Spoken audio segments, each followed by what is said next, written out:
ಗಂ ಗಣಪತಾಯೇ ನಮಃ. ಶ್ರೀ ಗುರುದೇವ ರುದ್ರಾಯ ನಮಃ. ಎಲ್ರಿಗೂ ನಮಸ್ಕಾರ ಸ್ನೇಹಿತರೆ. ನಾನು ನಿಮ್ಮ ಪ್ರಕಾಶ್. ಸ್ನೇಹಿತರೆ, ಇಂದು ನಾನು ನಿಮಗೆ ನೀವು ಇಷ್ಟಪಟ್ಟವ್ರನ್ನ ಅವರ ಹೆಸರನ್ನು ತೆಗೆದುಕೊಳ್ತಾ ಈಗ ನಾನು ಏನು ಮಂತ್ರ ಹೇಳ್ತೀನೋ ಆ ಮಂತ್ರ ಪಠನೆ ಮಾಡಿದರೆ ಸಾಕು, ಅವರು ನಿಮಗೆ ವಶೀಭೂತರಾಗ್ತಾರೆ. ಅದಕ್ಕೆ ಹೇಗೆ ಮಾಡಬೇಕು ತಿಳಿಸ್ಕೊಡ್ತೀನಿ. ಅದಕ್ಕೂ ಮುಂಚೆ ನನ್ನ ಚಾನಲ್ನ ಸಬ್ಸ್ಕ್ರೈಬ್ ಮಾಡಿಲ್ಲ ಅಂದರೆ ಸಬ್ಸ್ಕ್ರೈಬ್ ಮಾಡಿ, ಲೈಕ್ ಮಾಡಿ, ಶೇರ್ ಮಾಡಿ, ಹಾಗೆ ಬೆಲ್ ಐಕಾನ್ ಬಟನ್ ಪ್ರೆಸ್ ಮಾಡೋದಕ್ಕೆ ಮರಿಬೇಡಿ.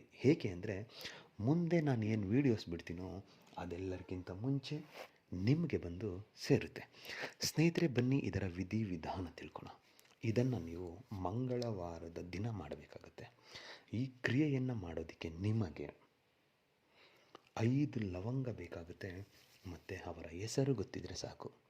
ಮಂಗಳವಾರದ ದಿನ ಸೂರ್ಯ ಉದಯದಿಂದ ಸೂರ್ಯ ಅಸ್ತದವರೆಗೆ ಯಾವಾಗ ಬೇಕಿದ್ರೂ ಮಾಡ್ಬೋದು.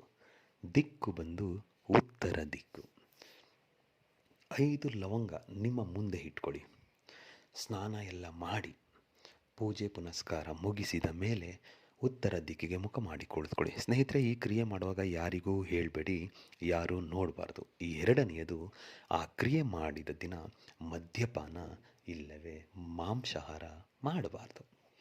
ಉತ್ತರ ದಿಕ್ಕಿಗೆ ಮುಖ ಮಾಡಿ ಕುಳಿತುಕೊಂಡು ಆ 5 ಲವಂಗನ ನಿಮ್ಮ ಬಲಗೈಯಲ್ಲಿ ಹಿಡಿದುಕೊಂಡು ಮುಷ್ಟಿಗಟ್ಟಿ ಮಾಡಿ, ಇವಾಗ ನಾನು ಏನು ಮಂತ್ರ ಹೇಳ್ತೀನೋ ಆ ಮಂತ್ರನ 108 ಸಾರಿ ಪಠನೆ ಮಾಡಿ. 108 ಸಾರಿ ಪಠನೆ ಮಾಡಿ ಮುಗಿದ ಮೇಲೆ ಆ ಕೈಯಲ್ಲಿ ಏನು ಲವಂಗ ಇದೆಯೋ ಆ ಮುಷ್ಟಿಯನ್ನು ಓಪನ್ ಮಾಡಿ ಉಫ್ ಅಂತ 3 ಸಾರಿ ಆ ಲವಂಗಗೆ ಅಭಿಮಂತ್ರಿಸಿ ಆದ ಮೇಲೆ ಒಂದು ಕೆಂಪು ಬಟ್ಟೆಯಲ್ಲಿ ಆ ಲವಂಗವನ್ನು ಕಟ್ಟಿ ದೇವರ ಕೋಣೆಯಲ್ಲಿ ಇಟ್ಬಿಡಿ ಸಾಕು.